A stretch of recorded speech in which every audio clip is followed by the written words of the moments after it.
Narito ang ulo ng mga balita sa mga oras na ito. Mga opisyal ng gobyerno nagpaabot ng tulong sa halos 300 Pilipino na umuwi sa Pilipinas dahil sa gulo sa Middle East. Galaw ng inflation sa bansa, binabantayan ng gobyerno sa gitna ng inaasahang pagtaas ng presyo ng produktong petrolyo. Interoperability exercise sa pagitan ng Pilipinas at ng ilang bansa mas dadami pa sa mga susunod na buwan ayon sa Armed Forces of the Philippines.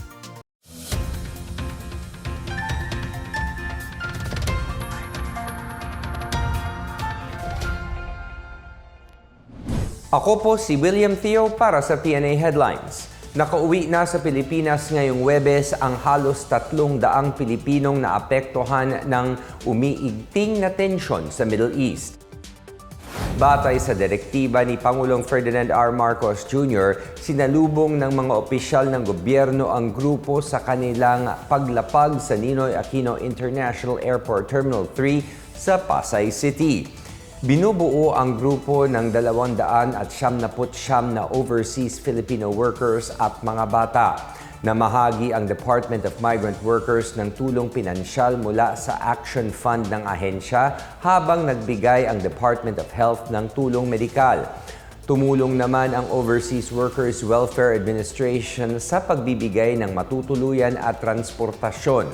Samantala, nagbigay ang Department of Social Welfare and Development ng psychosocial intervention sa mga nakaranas ng stress at trauma. Nagpasalamat si Migrant Workers Secretary Hans Leo Kakdak na nakauwi ng ligtas ang mga Pilipino.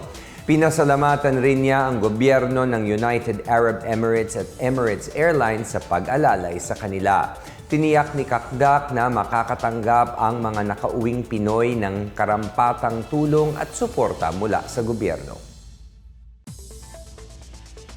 Nakahanda ang gobyerno na gumawa ng hakbang para maayos ang galaw ng presyo ng bilihin, lalo na ang produktong petrolyo sa gitna ng patuloy na gulo sa Middle East ayon sa Department of Economy, Planning and Development or DepDev. Ayon kay DepDev Secretary Arsenio Balisacan, gagawa ng paraan ang gobyerno para mapigilan ang inflation sa kabila ng pagkilos ng presyo ng krudo. Kabilang sa mga pinag-aaralan ang pag-alis sa excise tax sa produktong petrolyo sakaling umabot sa $80 per barrel ang presyo ng krudo sa pandaigdigang merkado. Gagawa ng paraan para makatipid ang mga opisina ng gobyerno sa konsumo ng gasolina at kuryente.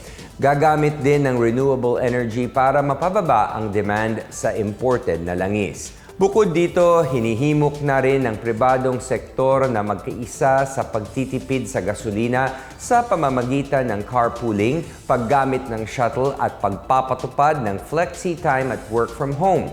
Sinabi ito ng DepDev matapos pumalo sa 2.4% ang headline inflation noong Pebrero 2026 mula 2% noong Enero.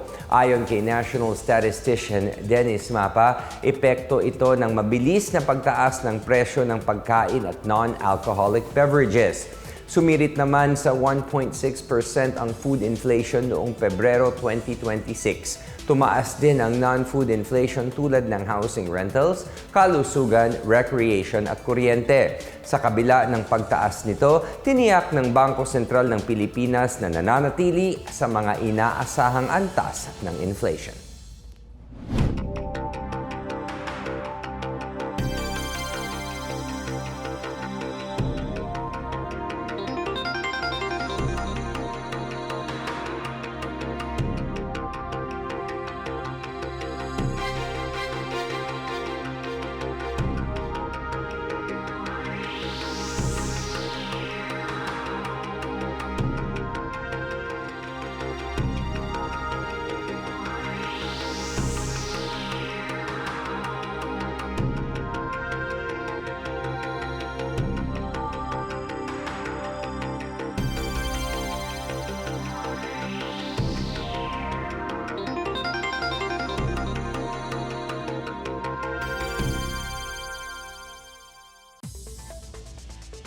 Mas marami pang interoperability exercise sa pagitan ng sandatahang lakas ng Pilipinas at ng Australia, Japan at United States ang aasahan sa mga susunod na buwan ayon sa Armed Forces of the Philippines or AFP. Ito'y kasunod ng naganap na Third Multilateral Joint Staff Talks noong March 2 at 3.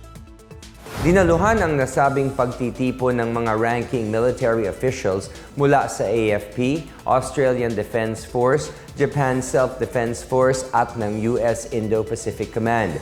Ayon sa AFP, nagsilbing lugar ang event para sa mga senior military leader at planner upang palakasin ang koordinasyon, mapaunlad ang interoperability at patibayin ang pagkakaintindihan ng mga bansa.